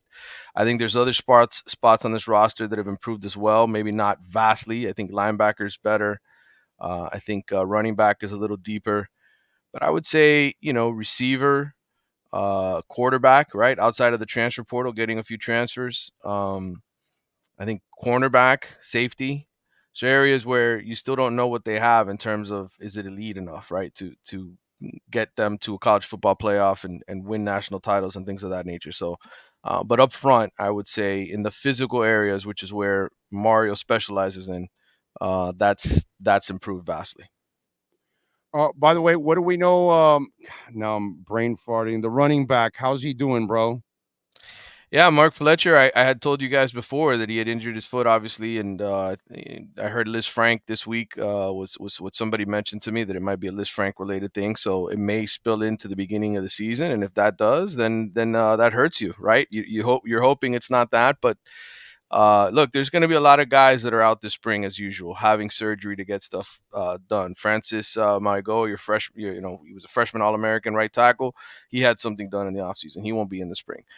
There's other guys that are, like I said, just it happens. You play through the injury during the season, you have surgery in the offseason, you come back in the summertime and you get ready to go for the fall. So there will be guys out this spring, but that just opens opportunities up for backups to get more snaps and more reps. And look, that's the future, right? The freshmen, the guys that Mario's recruited here in the last 2 years, the redshirt freshmen, those guys need to get work. So those are the guys that we will see here in the spring. How much do you get to see the quarterback now coming up in practice? Well, usually Mario will let us watch maybe 10, 15 minutes of practice. You usually get one practice an entire year that he'll let us watch from beginning to end when they're in shorts and helmets and things of that nature. We won't see any full padded practices. But listen, there's a lot of people who get invited to come watch, and I just talk to those people and find out what's going on. Right. Yeah, exactly. I get it. I'm just I'm excited about Cam Ward. Yeah. But I'm also intrigued that, okay, will the offensive coordinator and the quarterback jive and, complement each other? And because when it doesn't, it just becomes a disaster. And that's the only thing that I'm always concerned about, because, it's it reminds me of the Dolphins in a way. Mm-hmm. You watch what happened with Flo. He couldn't build a staff. Plus, he didn't want to. So how's that kid going to survive and succeed when the guy doesn't want you and he can't even build a staff to help you? Then here comes Mike McDaniel, who definitely has a terrific mind for offense, but he's playing Tua like if you had Marino. He's playing Tua like if you have Jim Kelly and the K-gun. He's playing Tua like you would Mahomes without a running game. Tua's not that kind of quarterback. Right. Tua's the kind of quarterback that you need to have a run game. You need to use play action. Because most quarterbacks are like that. Look at Josh Allen. Yeah. Ken Dorsey tried to make him a passer, and he was turning over the ball left and right. Why? Because Josh Allen is not accurate enough to be throwing the ball 40 times a game. So what did Brady do? He went back and did what Dable was doing, running the ball. Morons like me, because I'm a dumbass, I was saying, oh, bro, that's dangerous with Josh Allen. You're running him too much. He might, but that's what you have no choice. Right. That's who he is. And so to me, the most important thing that a coach does for a player is define who that player is so then you can play him properly. Now, is there a Walter Payton or is there a Pat Mahomes? Is there those guys that can fit in any fucking system you want? Yeah, sure. You want a running quarterback? Let's go, Mahomes. You want to stay in the pocket? Let's go, Mahomes. Same thing with Walter Payton. Whatever you want to do. You want a run game? You want him to catch the ball? You want him to block? He'll do it all for you. There are those freaks. But the problem is in football, believe it or not, 80, 85% of these guys have to be in the right system in order for them to succeed. If you have a lineman that is in a zone scheme and he's not fast enough and quick enough for that, and he's really just mauling people in front of him, he's going to fail. You know what I mean? You got a corner that's more of a zone guy, not a man-on-man. So to me, that's what because that's my problem going on with Tua right now. It's not Tua. It's what you're doing with Tua, that you're not really handling it the right way. And we saw what happened with Tyler Van Dyke. When you don't do it the right way, you screw the kid over. And so now you got Cam Ward, and I want it to look more like it did with King, that he came in, the coach understood him, the coach played him to his strengths, and he succeeded. And that's why that's the only thing I'm nervous about with Cam Ward, that do you understand who he is so you can put him in his best position? Right. Well, that's why this spring is important, because Shannon Dawson gets 15 practices to run an offense with him and to see really what he does well, what he struggles with, what he can ultimately do for you come the fall when the bullets start flying for real. And, you know, when you look at Cam Ward and you look at his history, the one issue that he has is that he fumbles the football a lot. Okay, and I don't know if that's because he doesn't hold the ball the right way when he takes off and runs. I don't know if it's that he's just careless with the football, has to put two hands on it before he takes a hit, or whatever the case is. That's something that he needs to clean up. And so when he got his NFL draft grade back from evaluators and he didn't see what he liked, they gave him a list of things, right, of that he needs to improve on and show here in his final season. So look, it's important. It's a two-way street. Mario Cristobal doesn't necessarily recruit the quarterback position great, and that's fine in college football today, because if you can get a guy out of the transfer portal every year or every 2 years that can come in and lead your program, then you can win that way. It's been proven. Michael Penix just led Washington all the way to the national championship game in 2 years there, right? So, you know, Cam Ward is only going to be here for 1 year, but it's an important year for Miami to show that they can put him in an offense that's going to succeed and it's going to maximize his ability, because other transfer quarterbacks a year from now are going to be looking at Miami. How did they handle his situation? How, you know, did he get better as a player? Did he help his draft stock? So I think it's imperative, and you hit it on the head, it's imperative that Shannon Dawson and Mario Cristobal and Cam Ward all get on the same page and allow him to flourish and to be the kind of quarterback that you need to bring in now in college football, like I said, every year, every other year, so that you can be successful and win championships and go deep in the postseason. It's just it's the animal. It's the animal that college football has become. Quarterbacks enter the transfer portal more often than not. If this is the avenue Mario Cristobal is going to take from now on, where every other year we're going to have a new guy coming in here to be quarterback, then fine. Then just, but you got to be successful at it. You got to lay a foundation. This is an important year for all of those reasons. Follow him on Twitter at Manny_Navarro. Catch his work there at The Athletic. And what are you working on The Athletic so folks can check it out? Well, I'm going to come up with a couple of storylines for people to watch here now as spring football. I'm sure that Cam Ward conversation will be included in that piece, the one that you and I just had. But, yeah, we're going to have some coverage. It's everything. It is.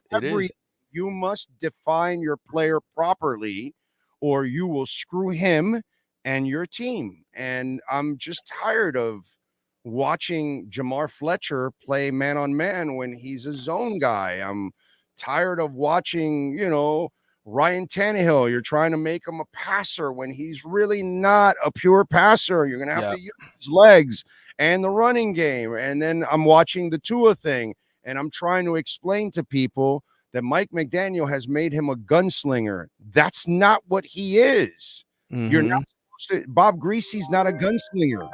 And neither is Drew Brees.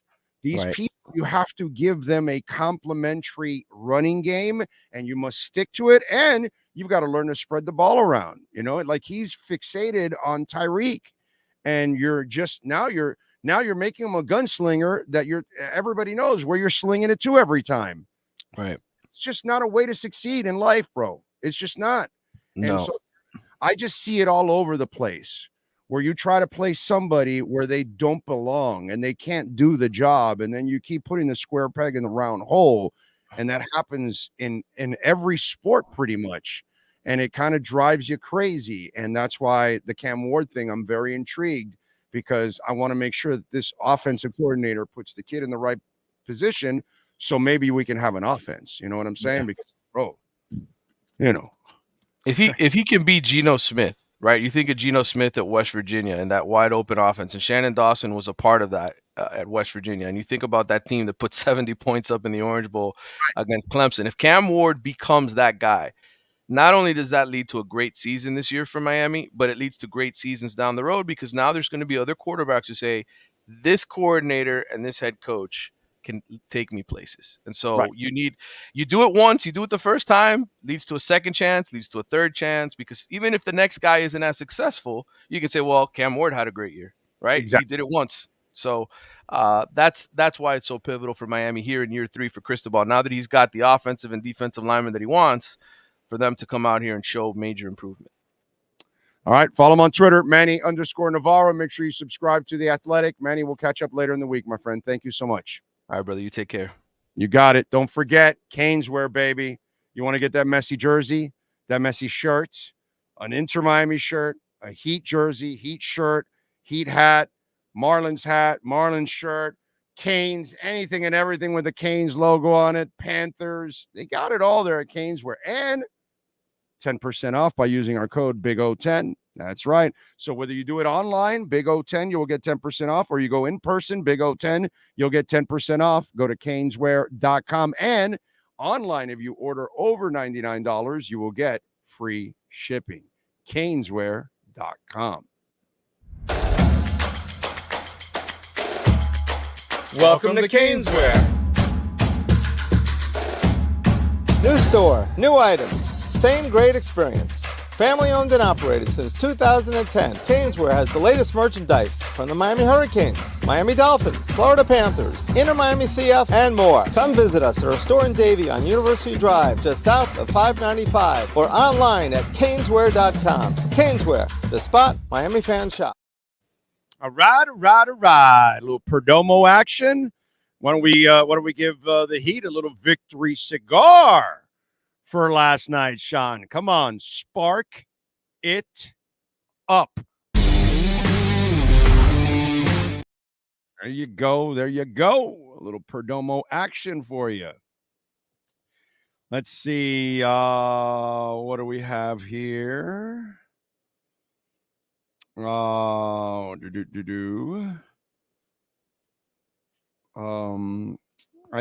the way, on the precious metals, Nyborg has a great tip, and he's 1,000% right. Physical gold is always good to have. Paper gold, not so much. And that's why the ETFs things, take the time, learn how to buy Bitcoin, learn how to buy it on an exchange, learn how to move it to your own wallet. Don't have ETFs. That's the lazy way, and that's because you don't want to take the time to actually learn yourself. You don't really own the Bitcoin, you know. So when it starts growing, you'll get the profits, and then they'll buy you out, and then they'll keep the Bitcoin for themselves. That's what's going to end up happening. So if they want to sell it back to pay you off, they can do that. And if they want to pay you off and just keep the Bitcoin, they can do that too. So to me, there's nothing like owning it yourself. And for gold, the same thing. You literally have to own the gold. Yeah. But I would actually, I'm not a financial advisor by any stretch whatsoever. I think gold's going to plummet. And when it does, that's when you pounce. Because I think Bitcoin, there's already money coming out of gold and going into Bitcoin. Because those people are smart. So there you go. Okay, so that would be my tip. And Nyborg, excellent job by you, sir. Excellent job. Lenny Pena, my Feronis. Jimmy Zurich Studios. Big O, I found you, my man, my only Dolphins guy. Well, where you been, Jimmy? We've been doing this for a few years. Welcome aboard, my friend. Thank you for finding us and sticking to it. And don't forget to smash the like button. I know we got 92 likes and 154 people watching. So come on, man. Hit that like button, because that gets the hit the notification bell. But that gets the algorithm going, more people hitting the like button, and more people will find out about the show, like our man Jimmy Zurich, who is joining us now, which is a beautiful thing. Psychologic is in from Tijuana, Mexico. Jay Pesson, curious if Chris Chambers would come on as a receivers coach. That's if they need a receivers coach, if they feel they need one, and if they feel that Chris Chambers would be a very good one. I don't know. Stephen Harris is in. He's also saying very little likes for the amount of people watching. Let's go. Hit that like button. Eli Apple definitely not coming back. You can't bring that guy back, bro. Ron on the all-night telethon is in. Ocala Joe says, Orlando, just a thought. But if your 20,000 plus followers would just donate $1 a day, you'd be doing almost as well as crypto, and your show is well worth it. Thank you. That would be nice. Remember, how about if all 20,000 subscribers donated $1 a month? That's it. $1 a month. That would be fantastic. That would allow us to travel to everything we want to do. Plus, gives Sean a good living, of course, which is great. He's already making one, but, would be nice. So not $1 a day, Ocala Joe. That's a lot, because that would be $30, or let's say it's Monday through Friday, $20 a month, right? Just $1 a month. That's all. $1 a month would be amazing. That would be fantastic. But you know what? If you close this down and then say, okay, we're going to do the show from now on, but you got to pay a subscription price of $1 a month, we would have 2,000 subscribers. You know what I mean? Because not everybody helps you, man. Not everybody hits as you can see, there's people watching and they just refuse to hit the like button. It's like, hey, whatever, it's just one of those things. And they probably, a lot of people, they don't visit our sponsors. You know what I'm saying? So it just happens. There's a lot of you that are dedicated and you help us and you visit our sponsors and you mention us and all that stuff. But most probably don't. And they don't even hit the like button, which takes zero effort to hit the like button. It takes effort to travel to a sponsor or use them or whatever. That's a little bit more of an effort, right? Hitting a like button takes zero effort, and very, very, very. It's a minor percentage that do it every day. It's funny, man. It's just kind of the way it is. Eric Trujillo says, "Good morning, Big O. Let's keep them bags fat. You know it, baby." Dude 67 says Manny is the best. Marcella says, "Good morning from Opalaka. Are you by Alibaba?" Kyle says, I have 2 sets of Tangem and a 1-key touch. Not your keys, not your crypto. A wise man with a Bitcoin hat once told me. Not your keys, not your crypto. Devin says, Big O, what are your thoughts on the Cam Newton fight? I talked about it yesterday. I thought it's bullshit. You know what I mean? But it's amazing, bro. The hat stayed on. That was impressive as hell. I think we did it towards the end of the show yesterday. We talked about it. But Devin, there was a theme yesterday on the show about young people. And young people have a lack of respect for humans, period, for life. And those people that attacked Cam Newton, those punks, that's exactly what I'm talking about. That's the kind of shit we would never do. And that's what I talked about yesterday, that there were contingencies, You get spanked in school. You, like I said yesterday, you grow up in a neighborhood in the 70s, maybe even 80s, definitely 60s and 50s. And you did something stupid. The neighbor would grab you by the ear and drag your ass, and you're like, You know what kids would do now? Smack the neighbor, hit him, whatever, disrespect, whatever. The neighbor, because you're at fault. You screwed up. You broke their window or whatever with a baseball or whatever. They grab you by the ear and they take you over to your mom's. And then you know what your mom does? She picks up the ear from her hand and takes you in the house. Thank you. Wah, boom, ba, da, boom, ba. I'll pay you for your window. Ba, boom, ba, da, ba. Contingencies were in place to keep you in line. Those contingencies are all gone. Now you go to jail. You can't spank the kid. You can't grab your neighbor's kid by the ear. Are you kidding me? You're going to fight with your neighbor if that happens. Because that's the attitude now. Remember, it used to take a village to raise a child. Now we don't want the village anymore. So, Devin, that's kind of was the theme yesterday. You know, because some guy came on and says, oh, we would have done the same thing if there was social media and other things back in the day. And I said, no, we wouldn't have. Because back in the day, you got your ass kicked. Okay? Back in the day, you knew you were going to get your ass kicked.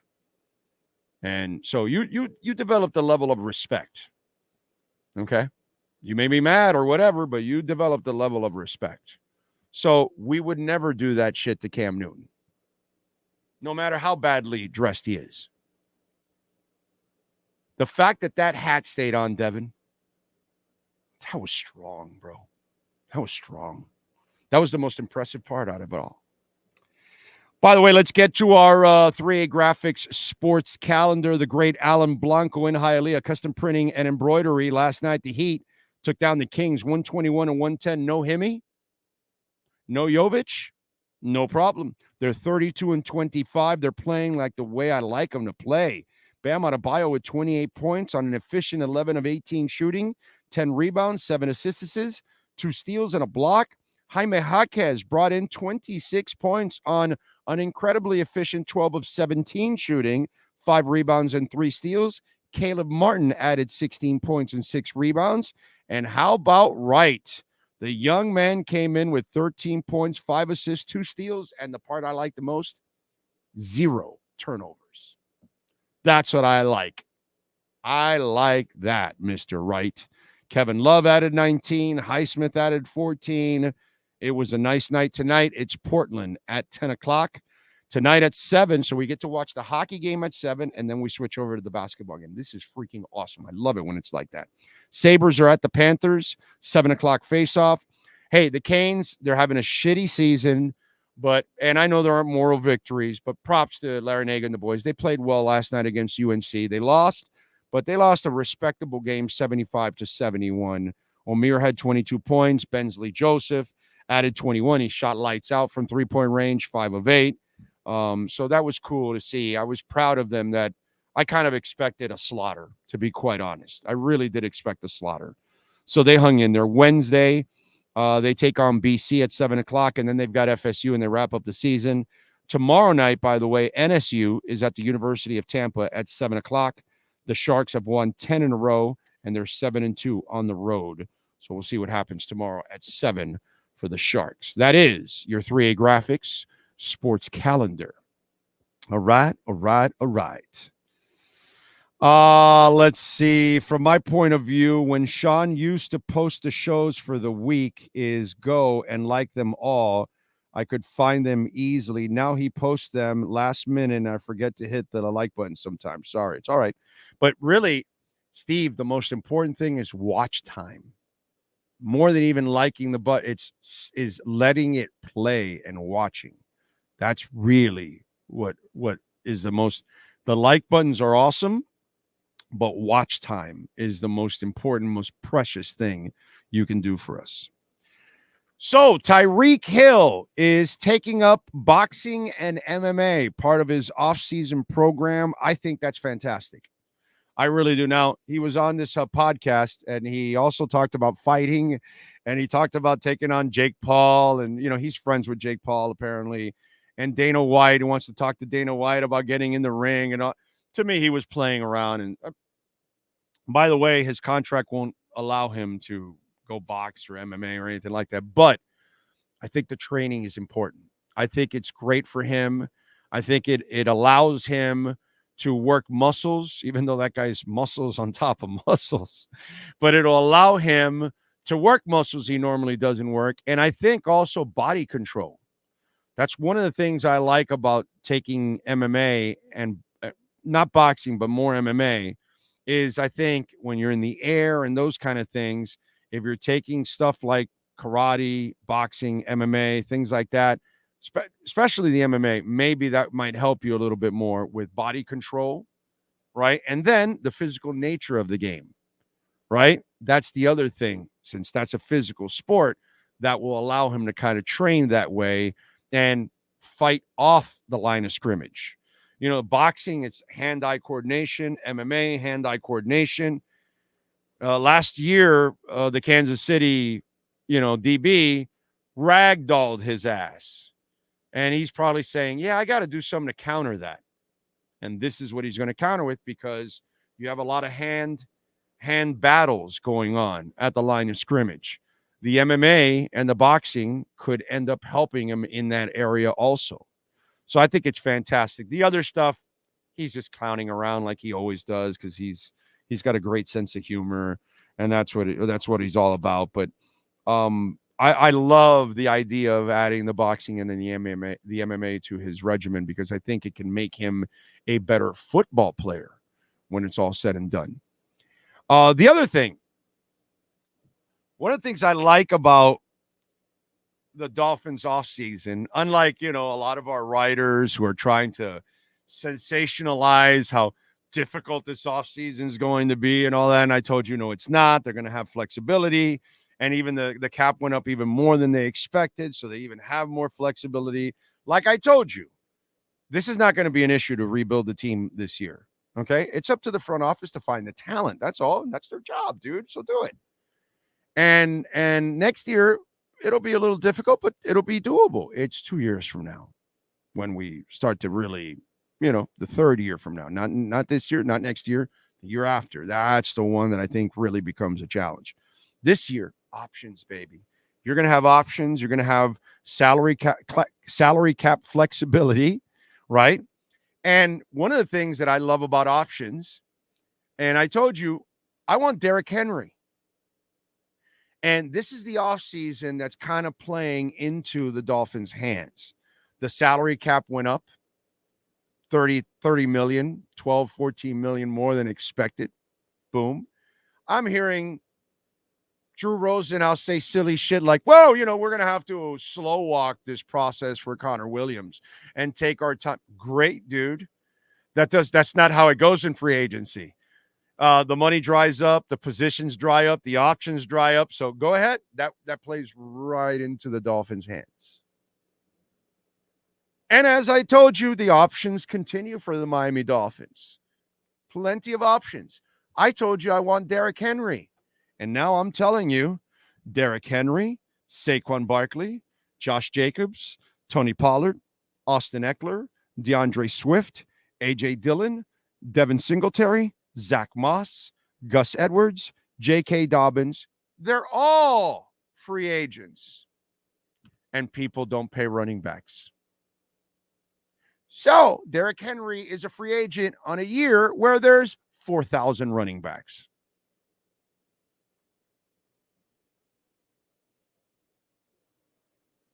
So the money isn't going to be flowing to running backs.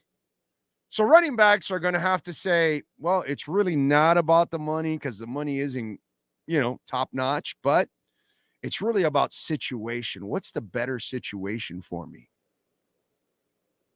I think we have one of the better situations. One of the best offenses in passing, one of the best offenses in running. And if you are a running back, they are going to feed you. You want to come here. So options, everybody, this cap crisis is coming. cap hurricane, cap earthquake, whatever adjective they wanted to get creative and describe, cap hell, all that. There's no cap hell, and they're going to have plenty of options.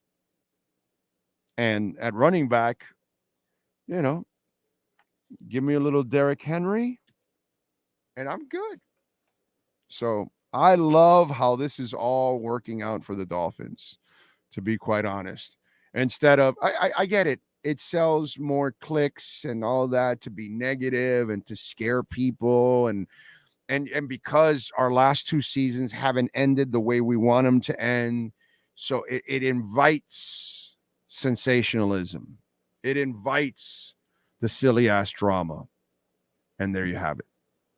So that's one there. Then let's talk about Chris Greer and Reggie McKenzie and Marvin Allen and Tom Garfinkel and Brandon Shore and the great front office of the Miami Dolphins that constantly is making moves and cutting deals and keeping flexibility. And Steve Palazzolo, on the PFF NFL podcast. And this is one where I want you to listen to it. It's a shortcut here. And they talk about the Dolphins and what they've done with their salary cap, their contracts, and flexibility.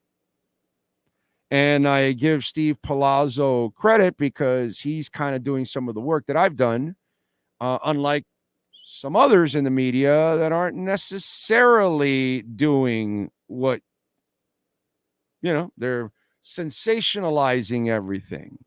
So let's hear Steve talk about the Dolphins and their cap situation.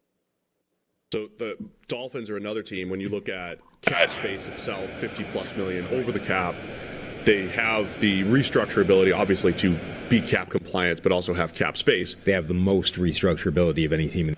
So the Dolphins are another team. When you look at cap space itself, 50+ million over the cap, they have the restructurability, obviously, to be cap compliant, but also have cap space. They have the most restructurability of any team. So they have the most restructurable ability than any team in the NFL. Thank you, bro. I want to thank people that do their homework.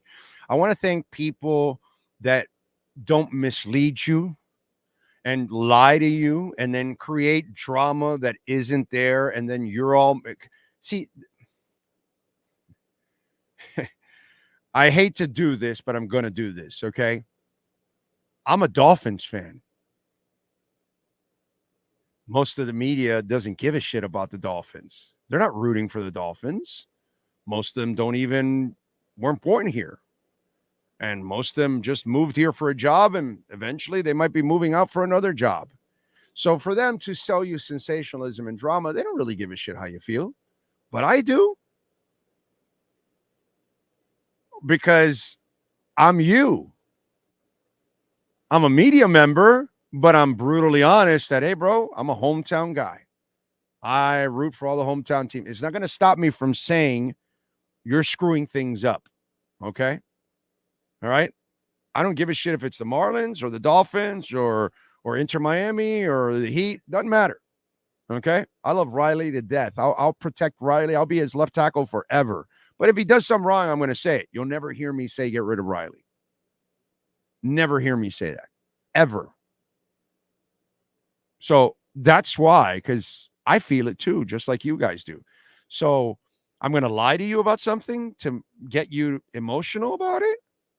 Why? Why would I do that? Then I'm lying to myself too at the same time. That doesn't make any sense. So that's the difference. I will openly tell you, yeah, I'm a Heat fan. Yeah, I'm a Marlins fan. Yeah, I'm a Dolphins fan. Of course, I'm an Inter Miami fan.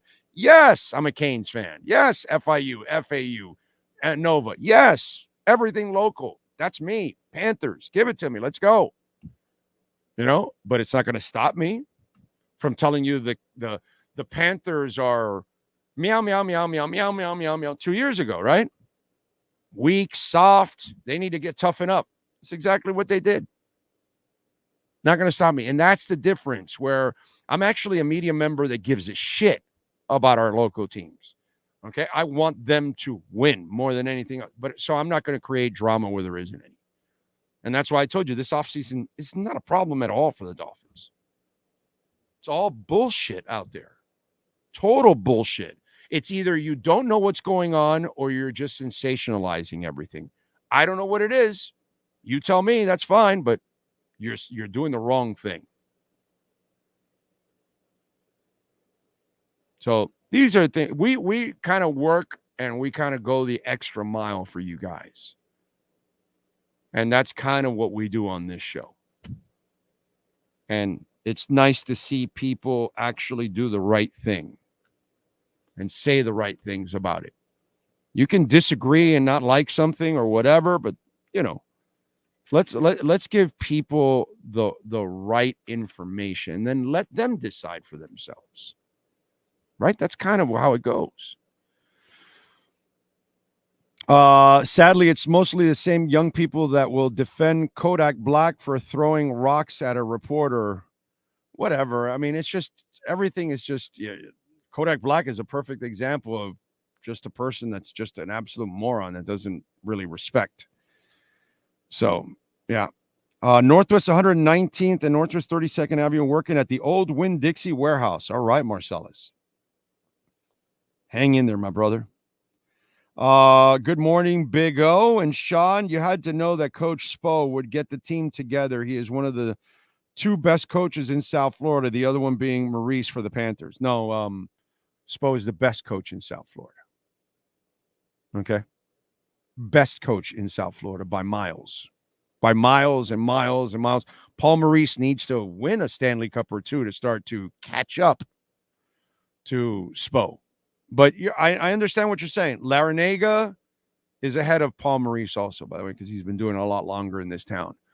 So Larinaga, for me, is the second best coach in town. It's Spo, then Larinaga. Then I'll give Paul Maurice. But you got to do a little bit more, but I love what Paul Maurice is doing. Definitely love it. But nobody's better than Spo. Spo's it's Shula and Spo. Best coaches ever in South Florida history. Shula and Spo. Like, they're at a level above everybody else. Like, no one is even close to Shula and Spo. Not even Riley. Not even Riley. I'm talking about South Florida accomplishments. Okay? Because Spo is at a point now where he dwarfs what Riley did. Dwarfs. Absolutely dwarfs. I mean, what Spo's done, I might put Spo in the future ahead of Don Shula. Okay? I might just do that one day. But Spo and Shula are the same guy. They coach different teams. I can't say enough about those two guys. I've never seen two coaches like that. Larinaga is the other one that can coach different teams. Never seen it from any other coach in town. Those two guys, my God. Shula and Spo are just too good, bro. Too good.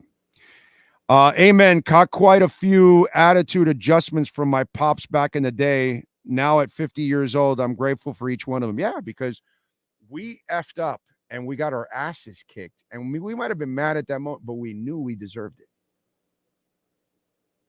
That's what's wrong nowadays. They refuse to accept responsibility and take it for their actions. That's what's wrong in our society. And that happens everywhere. It doesn't matter. That's just the way it is. I'm 35, so Spo was the best coach of my lifetime by miles. Look forward to Sean's thoughts on an Elimination Chamber and Raw tonight on Squared Circle Digest. Damn right. 8 o'clock, right, Sean? 8 o'clock. Sean and Frankie getting it done. Let's go. Spo is on top of a mountain when it comes to the South Florida head coaches at the moment. If Spo wins one more championship, we have to put him above Shula. It's crazy to think that, but, you know, they're the same coaches. Same exact coaches. Watching Shula win with the 70s team and Woodstock and Marino, and then watching Spo win with Scrubs, win with these guys and go to championships, go to them, not win them, but go to conference and championships, and then win titles with the big three. He has won with so many different teams. It's Shula-like. Shula and Spo are so alike, it's ridiculous. It really is. And I never in my life could have ever imagined that I would have ever compared anyone to Shula. Like that's blasphemous. That's so insulting. That's what I would have thought of. But now, after watching this man's career, I don't have a damn problem with it. If anybody tells me that Spo is second only to Shula or tied with Shula, or you want to put him slightly ahead of Shula, brother, I'm not going to argue. We're splitting hairs here. There isn't much of a difference there. But they're clearly the two best coaches ever in South Florida history. And I don't want to forget Ron Frazier, because it's before a lot of your times out there, but what he did for college baseball and baseball overall was also just, godlike. So I don't want to, I never want to respect Ron Frazier, because I know where I came from and what I saw with Ron Frazier as a kid and into my teens and maybe early 20s. I think we lost Ron. Then he moved on and retired. So Frazier the Wizard was amazing. God, he was amazing. But it's college baseball. So, Bro, I talk back my mom. Even now, I get backhanded in my 30s. Of course. I mean, Big O, do you remember that song Kryptonite by Big Boy? Great song, just like Kryptonite. There you go. I like it. Spo is the GOAT. There's no doubt. Okay. Let's see. What else do we have? Yeah, Spo is just absolutely the GOAT. Where's Bitcoin? Bitcoin is locked in over 57,000. So that's nice. Very nice. Very nice. Very nice. Very nice.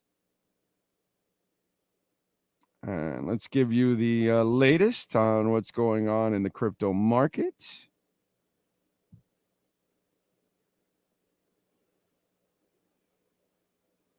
It's refreshing. So I got to wait for it to refresh. Bitcoin up 7% over 57,000. Jasmy Coin down 4.5%. Star Atlas up 2.5%. Illuvium up 8.5%.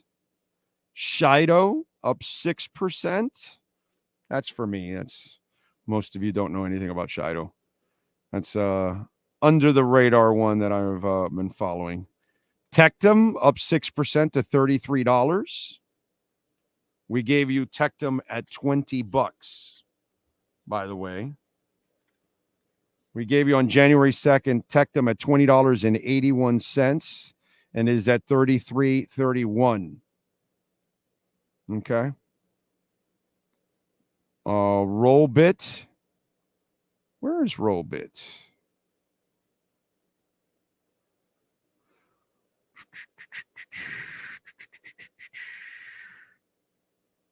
How about Swarm Markets?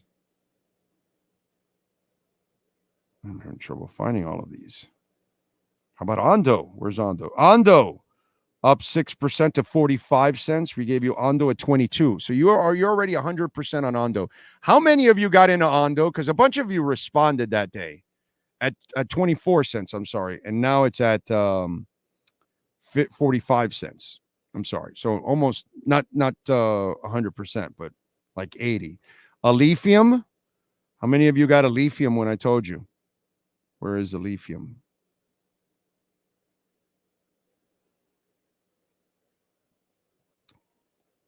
We gave you Alephium at $1.08. And Alephium right now, why can't I find it? Why am I struggling to find Alephium? Oh, there it is. Alephium, $3.76. We gave it to you at $1.08. Okay. Demo is up 3%. We gave it to you at 36 cents. It's at 44. Hive Mapper down 3%. We gave it to you at 14 cents. It's at 18 cents. Pendle, we gave it to you at $1.23. It's at 2.84.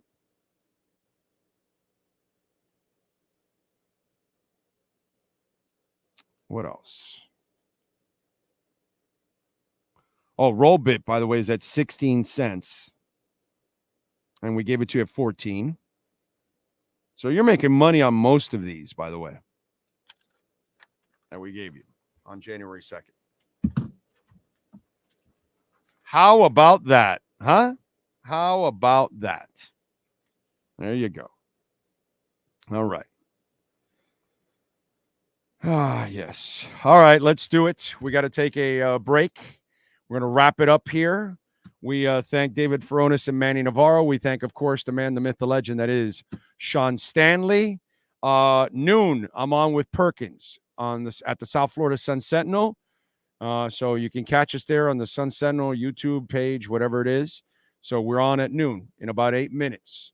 Appreciate all of you that tuned in. Appreciate all of you that sent in a super chat. Remember, you can always make a donation anytime, day or night. Cash App or Venmo at Cash Big O Show. And you can always make a Bitcoin donation, which is our favorite kind of donation. Appreciate all of you out there. We'll see you tomorrow morning, same time, same place. Oh, actually, we'll see you in the afternoon. We'll be at Caneswear tomorrow afternoon. It's an afternoon show. Caneswear tomorrow afternoon. Y'all be good.